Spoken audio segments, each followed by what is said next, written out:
One thing I wanted to say about filmmaking is, about this film, in thinking about some of the wonderful talks we've heard here, Michael Motion, and some of the talks about music, this idea that there is a narrative line and that music exists in time.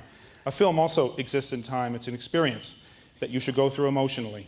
And in making this film, I felt that so many of the documentaries I'd seen were all about sort of learning something or knowledge, or sort of driven by talking heads and driven by ideas. And I wanted this film to be driven by emotions and really to follow my journey. So instead of doing the talking head thing, instead it's composed of scenes. And we meet people along the way. We only meet them once. They don't come back several times. So it really chronicles a journey. It's something like life that once you get in it, you can't get out. There are two clips I want to show you. The first one is a kind of hodgepodge. It's just four little moments with three of the people who are here tonight. It's not the way they occur in the film because they're part of much larger scenes, but they play off each other in a wonderful way. And that ends with a little clip of my father, of Lou, talking about something that was very dear to him, which is the accidents of life. And I think he felt that the greatest things in life were accidental and perhaps not planned at all. And those three clips will be followed by a scene of perhaps what to me is really his greatest building, which is a building in Dhaka, Bangladesh. He built the capital over there. And I think you'll enjoy this building. It's never been seen. We were the first, it's been photographed, still photographed, but never been photographed by a film crew. We were the first film crew in there.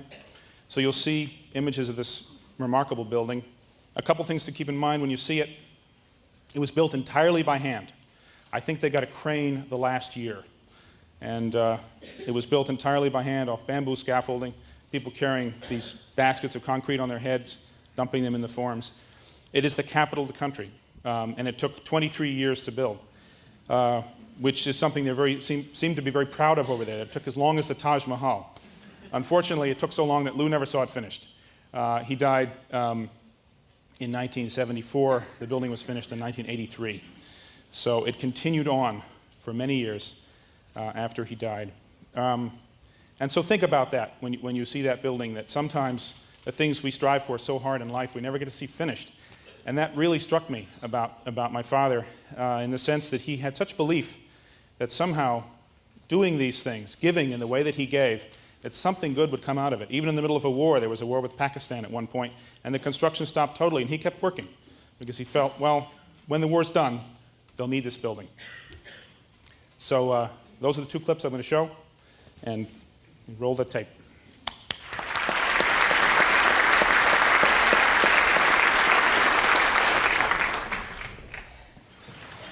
I remember hearing him talk at Penn, and I came home and I said to my father and mother, I just met this man, doesn't have much work, and he's sort of ugly, funny voice, and he's a teacher at school. I know you've never heard of him, but just mark this day that someday you will hear of him, because he's really an amazing man. I heard he had some kind of a fling with Ingrid Bergman, is that true?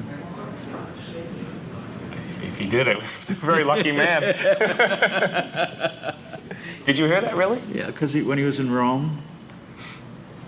He was a real nomad. And, you know, when I knew him, when I was in the office, he would come in from a trip, and he would be in the office for 2-3 days intensely, and he would pack up and go, and, you know, he'd be in the office till 3 in the morning, working with us. And there was this kind of sense of the nomad in him. I mean, you know, as tragic as his death was in a railway station, it was so consistent with his life, you know. I mean, I often think I'm going to die in a plane, or I'm going to die in an airport, or, you know, die jogging without an identification on me. I don't know why I sort of carry that from that memory of the way he died, but he was a sort of a nomad at heart.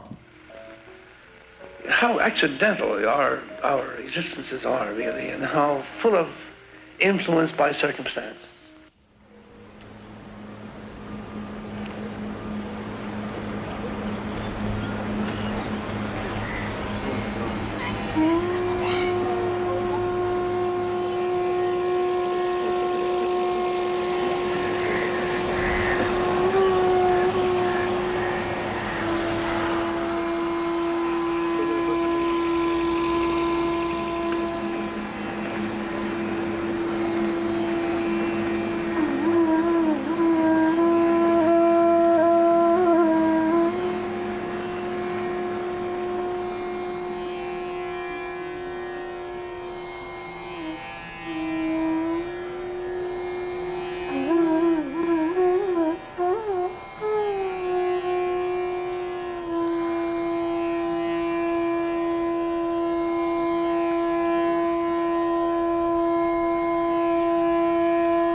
We are the morning workers Oh, you are? who come all the time here and enjoy the working, scenic beauty and the atmosphere.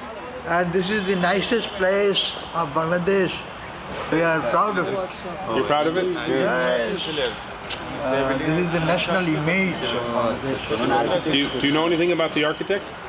Architect, I have heard about him. He's a top-ranking architect.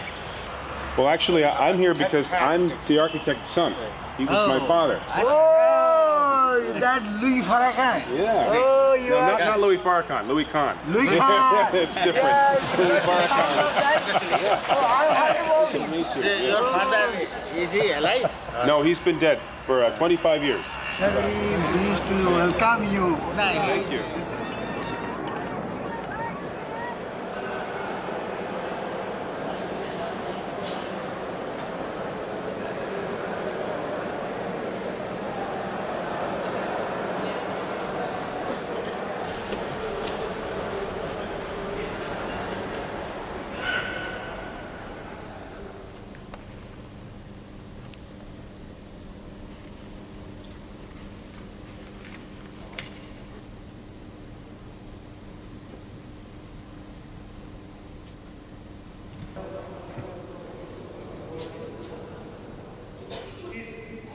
You never saw it finished, Bob.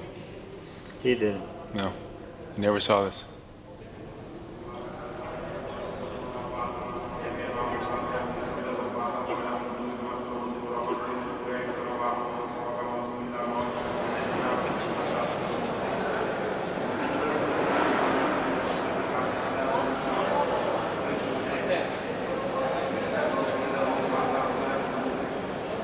It was almost impossible, a building for a country like ours. In 30, 50 years back, it was nothing, only paddy fields. And since we invited him here, he felt that he has got a responsibility. He wanted to be Moses here. He gave us democracy. He's not a political man, but in disguise, he has given us the institution for democracy, from where we can rise. And that way, it is so relevant. He didn't care for how much money this country has or whether he will be able to ever finish this building, but somehow he has been able to do it, build it here. And this is the largest project he has got in here, the poorest country in the world. It cost him his life. Yeah, he paid his life for this. And that is why he's great, and we'll remember him. But he was also human. Now his failure to satisfy the family life is an inevitable association of great people.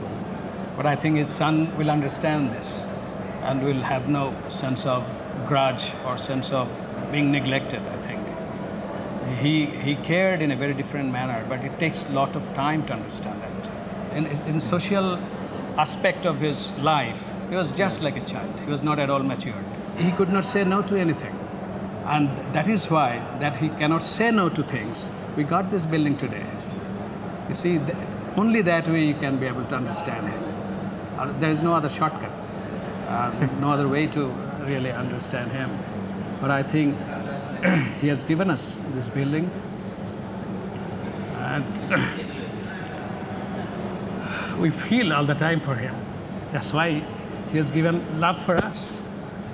He could not probably give the right kind of love for you, but for us, he has given the people the right kind of love. That is important. And you have to understand that. He had enormous amount of love. He loved everybody. To love everybody, he sometimes do not see the very closest ones. And that is inevitable for men of his stature.